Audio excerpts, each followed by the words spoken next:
Good day from Sweden. You'll have your views on the World Club Cup. Mine are pungent.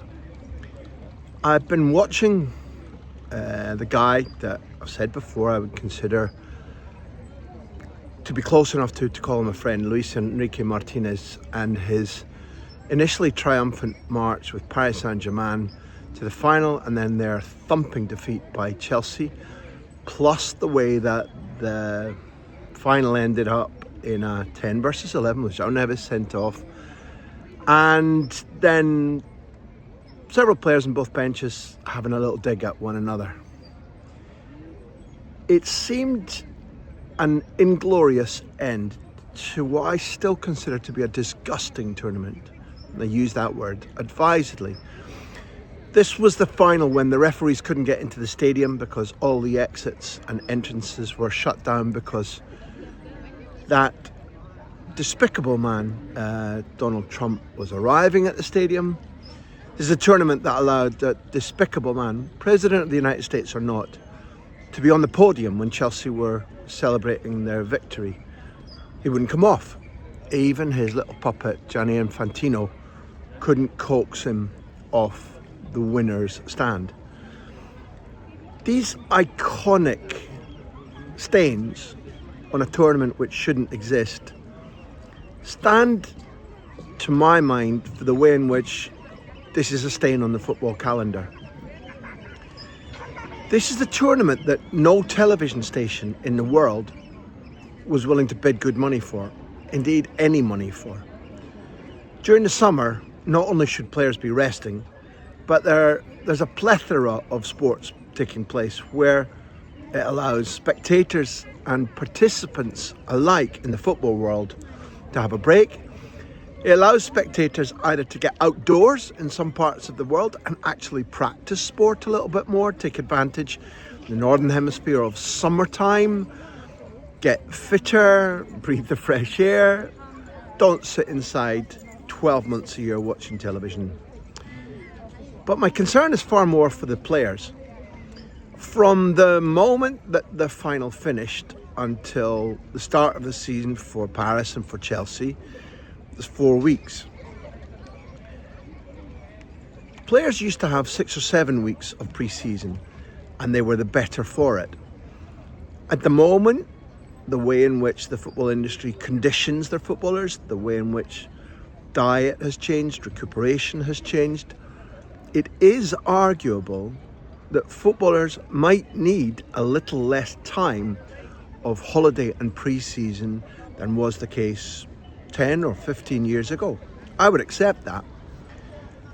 But I made a big fuss, and I meant it, that when England and Spain finished their European Championship final last season, the Real Madrid players were competing against Atalanta in Warsaw, having had 4 proper days of pre-season, 4 days.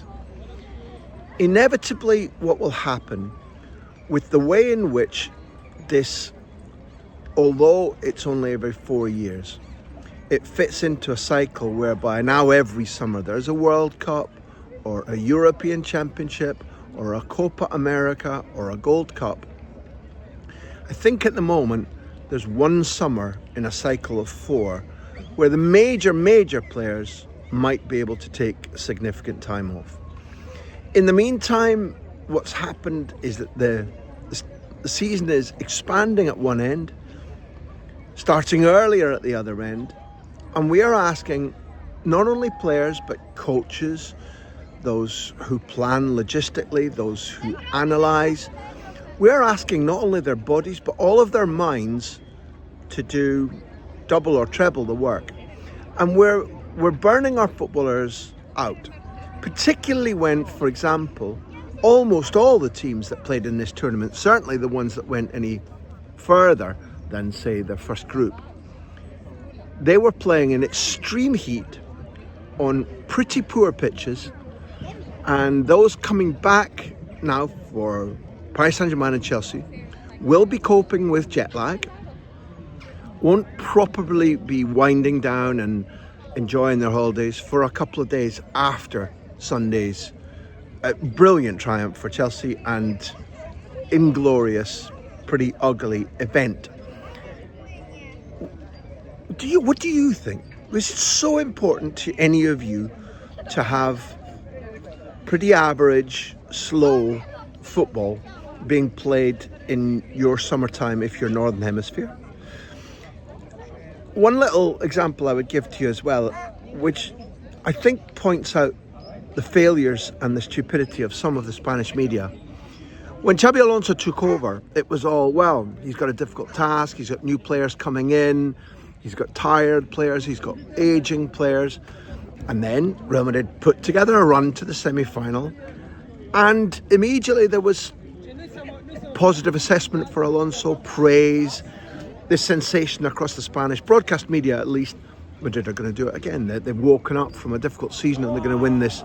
They didn't. They were taken apart, really badly taken apart, 4-0 by Paris in the semi-final.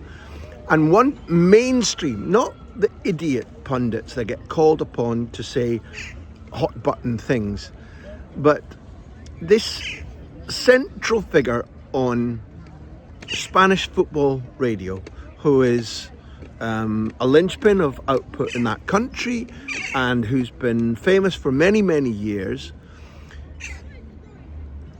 did a diatribe, a sort of 6 or 7 minute diatribe, an editorial polemic, asking, is it possible for all the credit of 4 or 5 matches to be rubbed out and erased in one and leave nothing but doubts and disappointment? Yes, I think it is possible.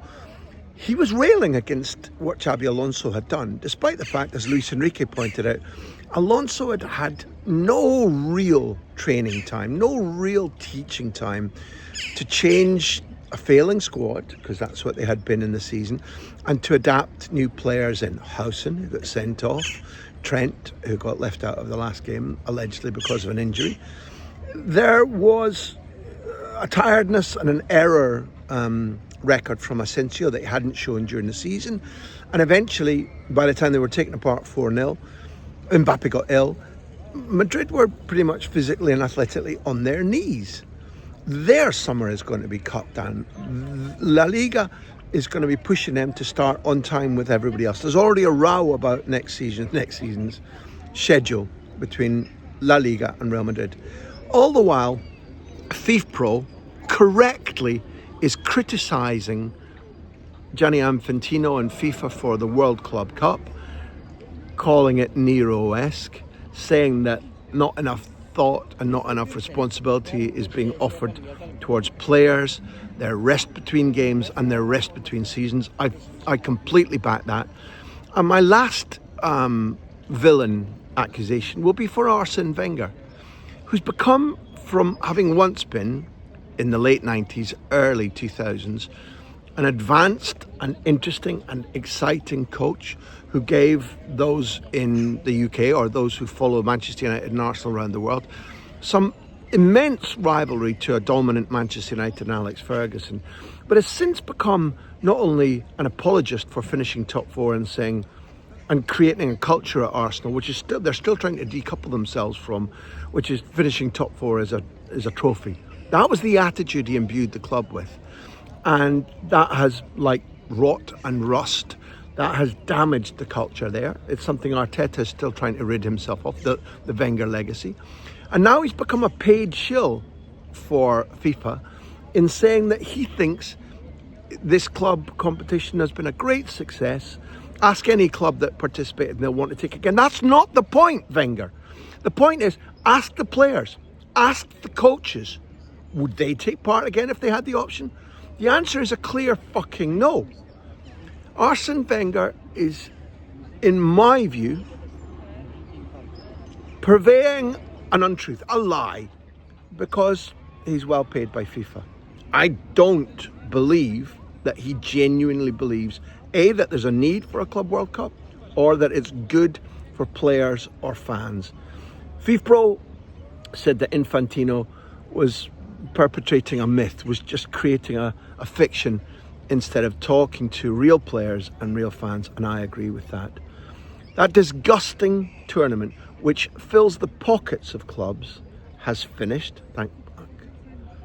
And it's finished in an ugly way that well defines its entire personality.